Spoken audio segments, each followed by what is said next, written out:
understand when you can say it's made up, but it's a made up story. It's been made up of what I've heard about me, how the world is around me, and how people are with me, and my interpretation of that. But in some respects, when I hear it's said as it's a made up story, it's like, don't trivialise it. It can sound quite, well, if it's like that, like, you can just stop it or just let go of it. But when it's been ingrained for like 40 odd years, it has become my way of life. It's become, I have taken on the story as that is me, rather than it's a reaction to what's happened and stuff like that. It's only that I'm learning that through therapy. But for the majority of my life, I've thought that was me. I was this horrible person. I was not good enough. I was not worthy. So the self-harm has been going on since I was little, but in various forms. And I didn't know it was self-harm. It was just my way of living, my way of dealing. Like in the last video, we talked about how the only way I could get in a bath was getting a scalding hot bath. So yeah, that was hurting me, because many a time I would almost pass out and scold myself and that kind of thing. But I think some form of self-harm isn't as obvious as what people think. I think people just think when they think self-harm, it's you cut or something like that. I neglect myself a lot, and that's because I don't think I'm worthy, or I can't be bothered, or what's the point, or does it matter? Like putting sun cream on, I'd never even think of it.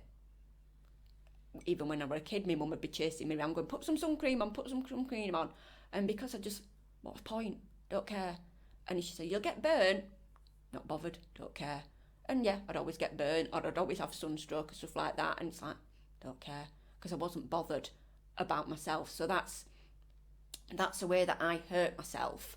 But I don't think anybody would necessarily say, she's self-harming by not putting sun cream on, or that kind of thing. I guess there's many things in society that we can deem as self-harm, such as and like I've said before, this can be normalised harm as well. So we normalise, as I've said previous to this, on how many times do people watch the news and it's awful? Isn't that harming you when you're creating anxiety? And then everybody creates the anxiety, because the people who play it create the anxiety. So then that taps into the amygdala that wants to, the Neanderthal that wants to keep you safe. And it's part of, we need to know the information so we can avoid certain things. And so then if you're going to hear something that's bad news or that's a threat to your life, you're going to constantly watch it, like doing a recce every time. Am I safe? Is it worse? Is it this? Is it that? What do I need to do? And so we're constantly repeating that story all the time, over and over again. But it is self-harm. It's harming your body in that, we're constantly being projected on that the world's a dangerous place. But we're the danger in the world. Ultimately, there's nothing in this world that's more dangerous than us. And it's what's being projected out of our minds. So we have these stories that play out in the world. And like I say, you don't see animals warring with each other, a big group of, the animals are right. Again, look, they're throwing mud at them and they're doing that. And it's like, no, that's not what happens. But so that's what I'm saying, is that human beings do that. And don't get me wrong, war's real when it's being projected. But it started in somebody's mind as a story, is that the story is that person attacks that person. And it's like, instead of doing that, we could change it to anything that we want, because we're the ones that make the stories up in the first place. So instead of the country having to go to war, why isn't it just the two people that have it going on in their heads? But it's not worked like that. It's worked in a different way. And then at the beginning, you're forced to do this, and you have to do this, you have to do this for your country, you have to do this. But it's not the country that started the war in the first place. It's not those innocent people that started that. That started in somebody's mind as a story. And that's how things are. So we do lots of things, such as the things that we listen to. there's certain things that we watch that are damaging not only to us but to our children as well, and that's fed into their little minds and their developing minds. So, but it's normal because my child watches that as well, or my child watches that as well, and so that's what people say to each other. And there's things such as the Disney films that had lots of, perverse. They have perverse in Disney films. I'm not sure if it's still there now, but you can certainly see it. And it's like, that's fed into children's minds. But we don't want to know about that. We don't want to know about the awful things in society because, it's nice. It's nice and homely, and you play it at Christmas and things. So we tell ourselves a story to make everything okay. And so that is how it goes. Is that we pick and choose to suit our and I guess reference. my experience as well is some of the things that were harmful for me, which actually my outside world thought them as positives. Like I was a workaholic when I worked 24/7 all the time. I'd answer emails at 3 o'clock in the morning. I'd not expect anybody to respond to me at that, but I was having everything done. I expected everybody else to work their hours and to do this and work-life balance and all that kind of stuff. But what I did myself was different, but the working environment that I was in, that was praised. That was like, well, if Debbie can answer an email as soon as I send it, why can't everybody else? And it was seen as a good quality. I was committed to my work. I always responded. I was there with the answer straight away.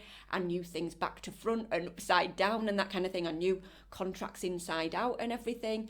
And that was praised. And that was seen as a good thing and encouraged in other people and that kind of thing. I didn't encourage it in other people. I was like telling people, no, switch your phone off now, do this, that and the other. But what I did was different, and it wasn't... Why was it different? I felt that I had more to prove. I felt that I had more to prove, to not be better than people, but to be up to their standard. So I had to work doubly as hard, doubly as long, be more efficient, more productive, more successful in what I did to become equal to them. And that's part of self-harm, because self-harm is something that's in society, harming itself really, because you like I always say, you don't get asked who you are, you get told who you are, and you get your humanness is taken away almost, even though it's still there. You forget about you forget about it. So it became that we work longer and we work harder, and we even work at weekends and we work on Sundays, whereas before it wasn't like that. And then it became like that. You need to work, and then even your children, they're harmed by the separation anxiety. So it's like children go to school and they cry, they don't want to be separated from the parent, and they go through that trauma, and it's like, well everybody does this, so it must be good for you because everybody does this. And we're told to do this. Like, who told us to do this in the first place? And you need an education because you need to be a working machine. You need to be a human doing and not actually a human being.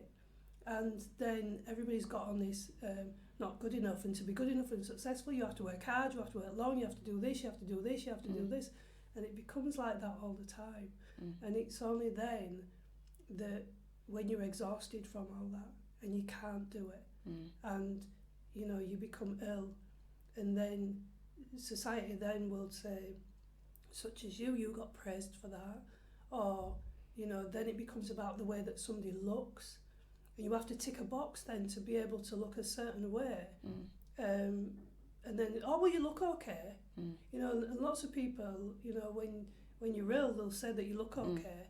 Or you're not limping, or you're not this, or you're not that. You haven't got it tattooed on your forehead. Exactly. Or you're not doing all these tick boxes. So then you have to stop being you again, because somebody's already told you what it looks like to be ill. It's like there's people walking around, with cancer. And so, you're looking well, and they might not even know that's what they've got. But yeah, it everything goes based on looks, and we do things based on looks as well. So if one person tells a story that can be believed and the other person tells a story and they're not believed, it can be based purely on the looks. You know, society is as much as the fight for equality, it's you know, it's not. And so it's still like that, but we can put things out there and say, we'll write this down, you know, like no modern slavery, or all these things that we'll be seen to be doing. And look what I'm doing this thing, such as supermarkets, I'm doing this thing for charity, but they're still selling food that's damaging to people's bodies. So we do things, but we cover it up with something else. And, you know, we talk about, such as, you know, self-harm that lots of people are doing, but we've normalised it, so, you know, so it doesn't look like that we're actually doing that. But and then we want validation, we want to be validated, we want to be heard, we want to be listened to, and yet this big machine that we carry around with us, we don't listen to it or validate it. We constantly want it to be quiet and not to bother us. I think we're doing these things. From my experience as well, it's that I felt the need to cover it up. Why did you feel the need to do that? I felt that I wouldn't, to the outside world, I've covered it up. I've never covered it up to professionals that I've worked with. I've always been very, very honest about what I do and stuff. Not all the time, because sometimes I don't think I'm doing anything when actually it is harmful. You know, all throughout my medical notes it says no self-harm, no self-harm, no self-harm, because I didn't think what I were doing was, so there was no point in me telling them. Yeah. Because I just thought it were normal. And but and they the never... very thing in your medical notes that's saying what's wrong with you indicates self-harm. And even when you were at school, there are, you know, children have signs of certainly unhappiness when they're being abused. And so it's that, you know, when I said things are based on looks, but people tend not to look. And so the fact that you went through the whole of your childhood being abused and no one asked if what's wrong. No, my behaviour change and the way that I presented myself was put down as being naughty. It was just who I am. I'm just not a nice person. I'm rude.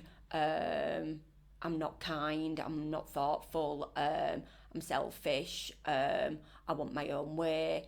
And my issues I had with people and screaming because I didn't want to go to school and I didn't join anything, Brownies youth group or anything like that. I didn't want to mix with people.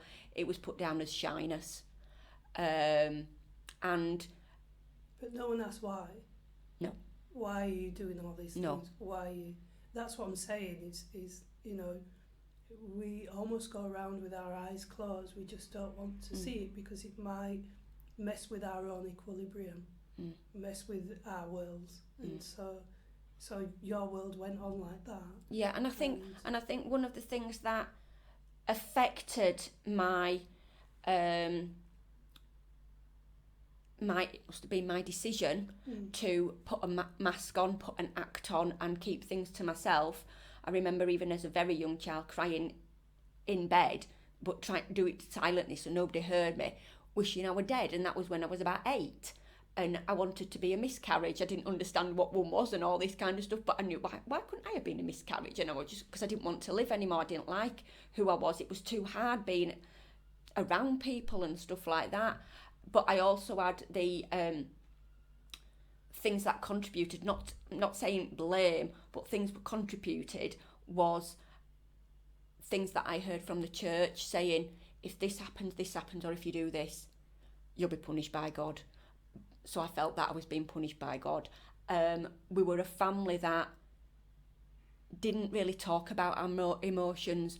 We swept things under the carpet and all right, it's over now, you know, or if I were having so many times I'd had screaming abdabs going to school and my mum would have to drag me, and every now and again she'd just go, oh, don't bother, have a day off, because I'd worn her down that much.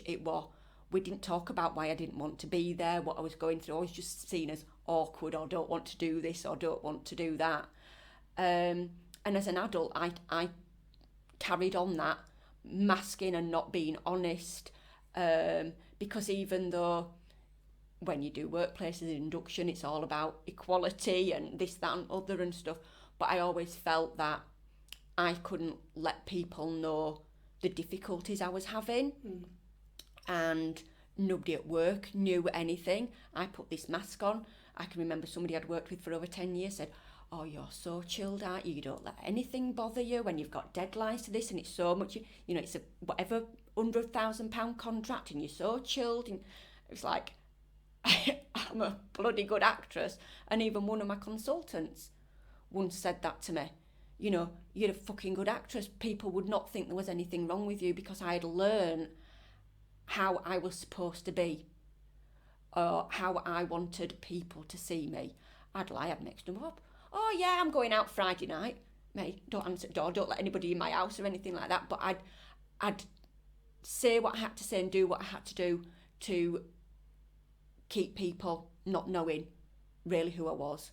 What has changed in you to say, actually, I'm willing to tell everybody who I am? Yeah, it's quite strange. I'm doing these videos, isn't it? Yeah. I guess as well, the forgetfulness that we're doing a video. Yeah. But it's that feeling, do you feel safe to say this? Yeah, and I think things like this need to be said because there's lots of people around who are really suffering, but people think that they're okay, or because you don't meet this criteria you can't get this benefit, or if you don't meet this criteria, like one of the criteria for anorexia nervosa, which I had when I was younger, is significant weight loss. And now in the official definition of anorexia nervosa, it doesn't say below a certain weight, below a BMI or whatever. It just says significant weight loss for your weight, not for your height, your gender and your age. But a lot of services put a BMI limit on it, so you can only get help with this service if your body mass index is below this BMI. And I know a lot of people through forums and things like that I'm not ill enough, I can't get support because I don't meet this threshold, I don't meet this criteria, I can't get this benefit, I can't get any help for that. And it's awful. It's quite an awful thing that we've made up as well, isn't it, to say that, you know, you feel threatened almost to dare go out of your own home. If you're ill, then you must stay in like a hermit, and you can't do this and you can't do this and you can't do this. Not realising that, you know, our minds are quite powerful out there. So even when I said it's a made-up story, it doesn't mean that you're not impacted by it. It doesn't mean that you can get out of it, because, you know, you can go along in your life thinking this is life, as you did, and then realise, you know, you've been told a lie. That can be very hard to unwind from yourself, and especially if you become ill with it. That can become very difficult because your body's not just going to miraculously. It's like it's been fed years and years of abuse, years and years of where it's been fed inside, and then it's reacting to it. And as well, then it just then gets medicated. So then you become limited even more, because you think, well, there's no cure for this, but is there? You know, you're looking at people that have egos equally, that they learn because somebody else told them, and somebody else told them, and somebody else told them. And they might have done research, but like I say, that we project out on our research, so we usually get the result. But there are other things that are in life that we don't want to hear. So we don't want to hear certain things. We don't want to hear that, what if it's the food? What if it's all the pesticides? What if it's the things that we're doing that we're not looking? Well, we don't want to hear about that. So it's not that, it's you. And it's always told, even when it's in your mind, or it's you, and you're not validated. And then, you know, so it's all that you've to contend with in this little box that we all live in, that's made up of somebody else's perceptions, somebody else's boxes, because somebody has to write those boxes in the first place, that dehumanises who we are as an individual. So we're never able to express who we are. We're always having to express ourselves in the box that somebody told us that we are. And I think that's just brought a couple of things to my mind about how people need visual evidence to support that you're not well. I remember when I had anorexia nervosa, I went down to 4 stone when I was 20, and I went on a refeeding programme for 7 months. And so I went into hospital, and you don't come out till you're at a healthy weight, which they give you. But as soon as I came out from there, people within my environment, my community, you better now, because I'd put on weight. It wasn't about my illness, or it wasn't about my mind or anything like that. We're just like, oh, you better now. Yeah, great. Yeah. You look better, and that were it. But also, like you say, society believe that as well, because I've only been through the refeeding programme once, because it was that horrendous. I'd never go through it again. And because I found other eating disorders, statistically, I look like a success for the Yorkshire Centre for Eating Disorders, because I've only been through the inpatient programme once, and I'm officially not classed as anorexic anymore. I don't meet the criteria for anorexia nervosa. So I'm one of their success stories. But what's not calculated in statistics is that I might have got rid of anorexia nervosa, but actually I've gone on to have 2 equally damaging eating disorders. Yeah. And that's because you've learned then to manage your way out of it, because it's a tick box. And so they can say, yeah, we're a success because you haven't come back again, but not actually looked under to say, what else is she doing there? Because that won't be just you that's learned to do that. And other people will just go around the system. The other people that I was in hospital with, I was the only one on that feeding programme who had been through it once. Everybody else had been through it numerous times, because they'd got up to a healthy weight, they'd been discharged, the weight goes back down because the cause hadn't been looked at. It was just the symptoms of not eating that had been looked at. Yeah. So everybody was like going through the programme loads of times and this, that and other. So yeah, it made me think that when you were saying, but also I'm thinking, when we say that we're more accepting, but are we? Because thinking back to my working days, I used to have psychotherapy first thing on the morning, 7 o'clock on the morning, so it didn't interfere with work. But when I progressed, because I didn't want to miss work, I didn't want to do anything like that, because I was like, work was, okay, I came below everything else. So, but when I moved up and progressed through different roles and stuff like that throughout the company, it meant that I had to travel and go to meetings across the country and stuff like that. So Wednesday morning at 7 o'clock, I might be needed to be somewhere else. Now, they were very precious to me, were my therapy sessions, and still are now. And I couldn't miss one, because I can't get through a week if I don't have them. Very suicidal, very self-harming, very in a difficult place. I couldn't even go a week sometimes. But I was asked, could I miss them? Now, I wonder if somebody who was receiving cancer treatment or dialysis would be asked if they could miss their treatment. But I was asked if I could miss every month once, so I could go to the managers' meeting. And that's a very massive point, isn't it? Yeah. You've just made in that, that because it's your mind, you're usually blamed, like you said, number one, like you said, it might be blamed because it's a made-up story, but number two is that everybody has. So then, if everybody has, then you can't be blamed. And the other thing is that,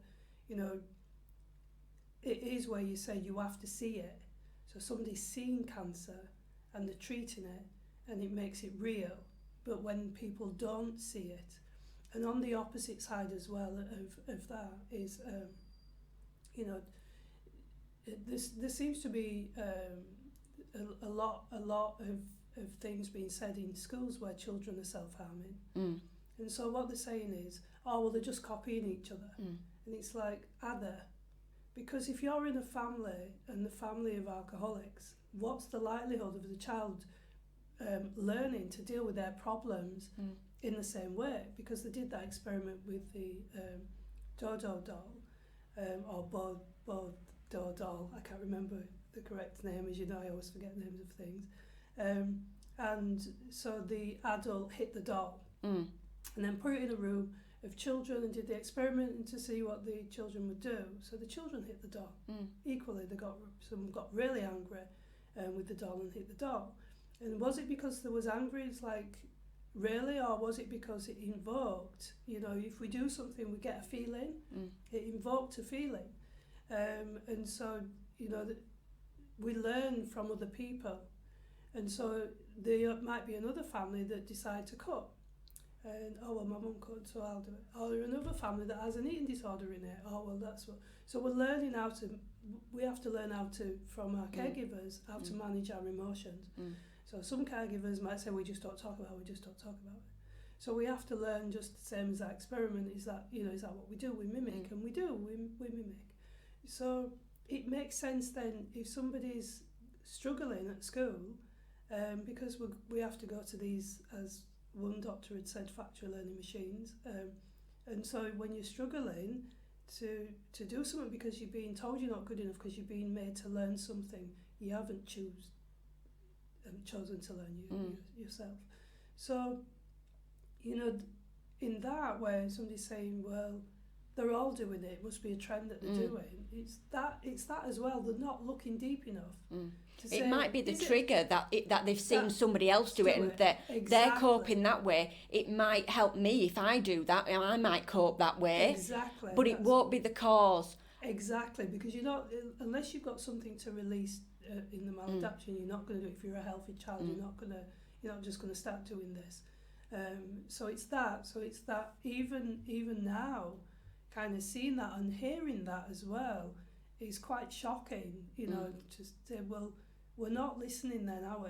We're really not listening, because children are impacted, and they're getting impacted younger and younger, so we're definitely not listening to the things that we're doing, and it's that, and it's then saying, well, it's them.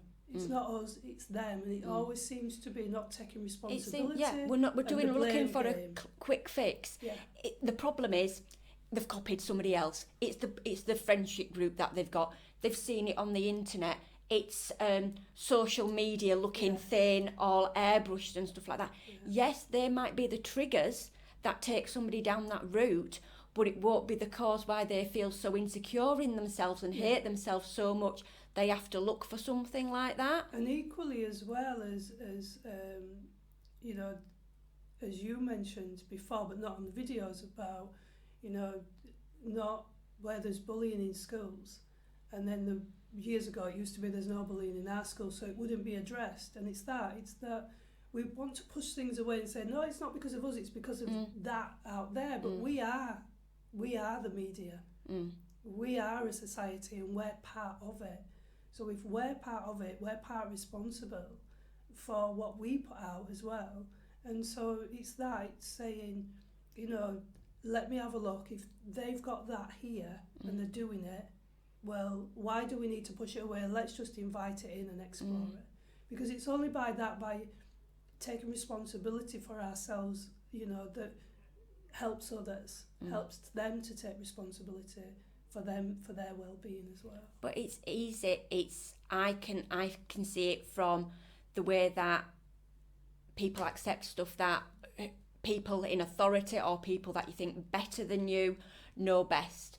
I can remember when I first became involved with mental health services and was hospitalised. I believed that the doctors knew everything, that anybody knew anything better than me, that everybody was better than me. So I listened to those around me, from little things like whether I should have my hair cut or not. Should I have my hair cut? I don't know. Somebody make a decision for me, to actually about my own health and well-being. When I was studying at university, I thought I was going to fail an exam. I overstudied. It led to cutting back on my food and even more neglect. I thought I was going to fail. I over-revised. I knew everything about anything. And it led to a breakdown. But I was seen at the time, it was no self-esteem, no self-worth, lacks this, lacks that, value in themselves. And that was the end of it. That was the trigger and the cause. Where it wasn't, it was just the trigger. We didn't explore the cause, and we didn't explore the cause till 10, 15 years later in therapy. Yeah. It was a quick fix.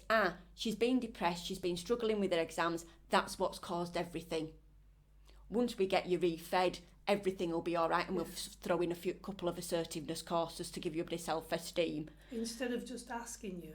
Yeah. Nobody, why is she feeling like that? Why? What have you got to a point where you think everybody's better than you, and you're gonna have to, you don't sleep, and you rewrite essays, you hand it in, and then next day you go with a different essay that you've written in the night for the same thing, and it's like your tutor's going, we've just given me one. I'm like, no, but this is a different one, and stuff like that. It was just put down as no self-esteem, no self-confidence. But I bought into that because I believed that they knew better than me, and I guess a lot of young people will as well. They'll think the teachers know better than me. I've picked this up from my peers. Yeah. So I need to find a new friendship group who don't do that, and it's not looking at the cause, it's just putting that bandage on. Yeah, and ultimately, you know, somebody telling you again, like, you're giving everything out. You, like I say, you're giving your name, your language, the way you speak, you're giving everything out you. And because you're giving it, nobody asks, who are you, and what have you come on this planet? Nobody asks you that, ask you who you are, you get told who you are. And then even, for instance, like for you experiencing the medical world, and I know some people have gone to see the doctor, and the doctor have said, or maybe a surgeon, or they've done a procedure, and they say, no, it doesn't hurt that bad. Or, you know, some like and then it kind of silences the person when they say it doesn't hurt that bad, and it's like, you know, so, and then they developed a scale on a 1 to 10, how bad does it, but everybody's scale could be different. Like for you, somebody couldn't bear getting in a red hot bath, and now on a scale of 10, how bad is that? And then I did it last night. Exactly, but for you, you know, it's how can you use a scale? Because it's like, well, if it's that bad, you know, some people say, well, if it's that bad, you won't do it again. It's like, but it is bad. It's so painful, and yet you will do it. And that's another question to ask and explore. It's like, I know I'm like I am because of what happened and how I've got no self-esteem and I'm unworthy of myself and stuff like that. But yet, and I know that harming myself isn't the answer, isn't healthy, and I know all these things. But yet I'm still doing it. I still did that last night with the bath. I've still had 3 binges this week to the point where I've been physically ill. And it's like, why am I still doing it? It's like a switch goes off and that I don't seem to have any ability to control it or stop or think. Sometimes I do.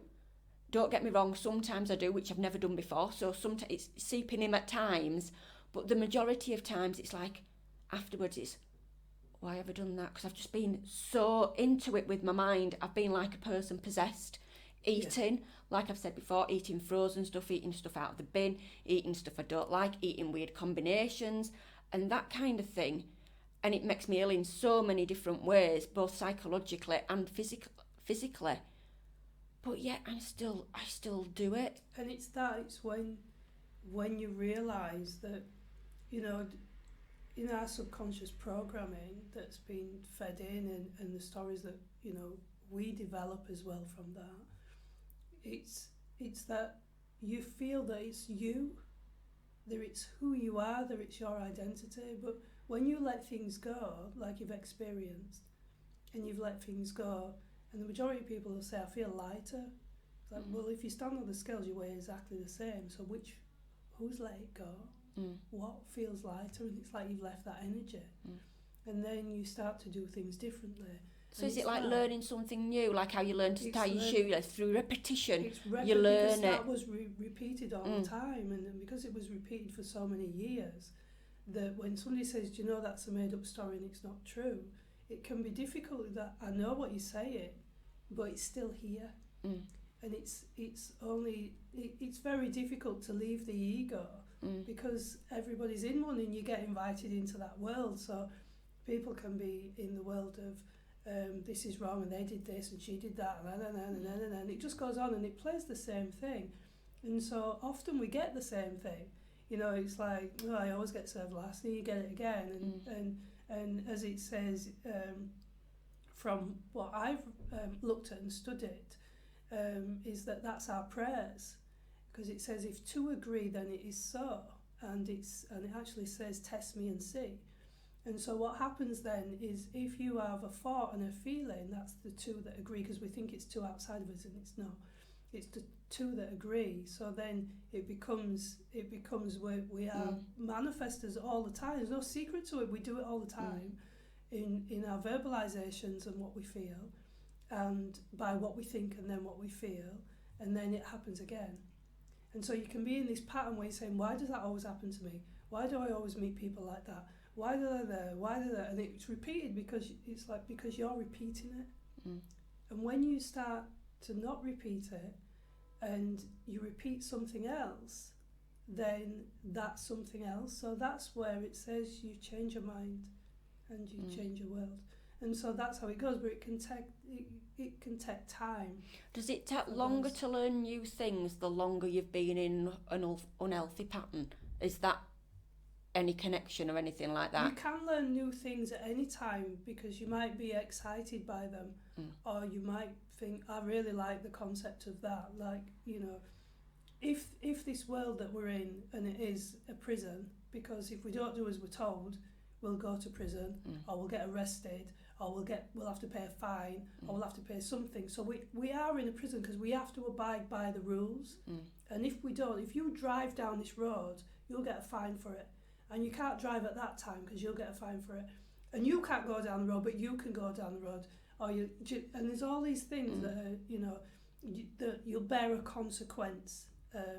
So if you're in that and you're wanting to manage it, you kind of leave that over there, because you wouldn't want to, you know, not that you're not going to comply, it's just that you don't feed yourself so much with it, like the bad news and, you know, what they're doing with energy prices and things like that. It's like a human being decides that. And the other thing, when you mention church, and it's like, well, that's that person's interpretation of the Bible, but it might not be what it's saying, because it's being interpreted from the original book. So as we interpret things, you know, when you pass news on and pass it on, it slightly changes. So it's what you believe about I'm God. learning and accepting that And if God's not everybody else knows everything. Exactly. And we make the rules up, you know. We've been given free will. We all know that we have free will. All of us know that. But human beings don't give each other or themselves free will. So then how can that be true? If somebody says God's going to do this, or you should do that, you should do that, you should do that, that's our made up story. It doesn't mean it's necessarily true. It's only true if you do it. So years ago, you know, the story was that, you know, women had this role in the house and men had the role outside. But ultimately, when you look at role, it just meant the child parent figure all the time. So that's kind of what it looks like. When you look at it, you think, well, she's still acting like the mum, and the man goes out to work as if he's going to school and comes home and his tea's ready. So, but they've made that rule up. It's like, who made that rule up then? And is it actually true? Well, it's only true if you go along with it, if you choose to believe it and go along with it. And that's how society's built up, is that this person does this and you should do that, and you're a male and you're a female, and you know, and that's how society works with each other, instead of just saying, ultimately, if we're all energy and we're not this, because something, you know, like you said, I believed that before, but why don't I believe that now? And it might be because if you could let it go, it gave you some relief. I don't need to carry that anymore. So that's how eventually we begin to change our beliefs, because you take that idea on and think, so you might read something and think, that makes sense to me. I think I believe that better than that other doesn't make as much sense as this. I think a lot of thoughts that I had growing up and still as an adult, I didn't explore them. I just believed them and they were fixed with them. It wasn't till we started with therapy that I learned how to wonder and think about things. It took a long time because I was so fixed. No, this is it. But and any holes that were found in my story, I plugged.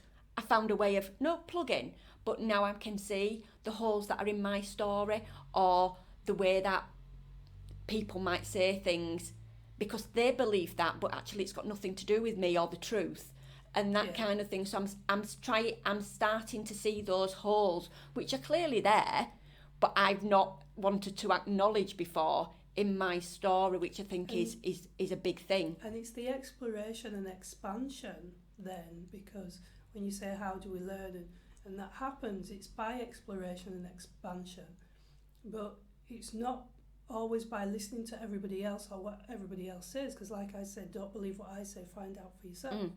So it's like that. It's like that if you go to somebody and they say, no, it's true, that's true, then they're not going to expand.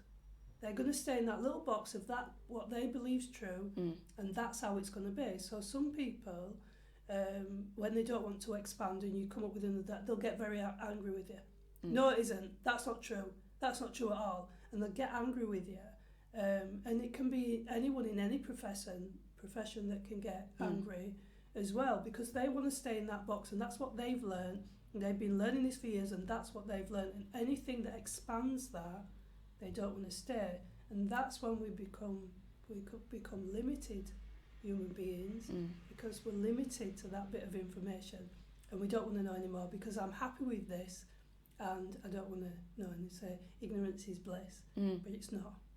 I'm learning to wonder. Yeah, and it's just adding in that I wonder, and you know, I wonder if it could be something else.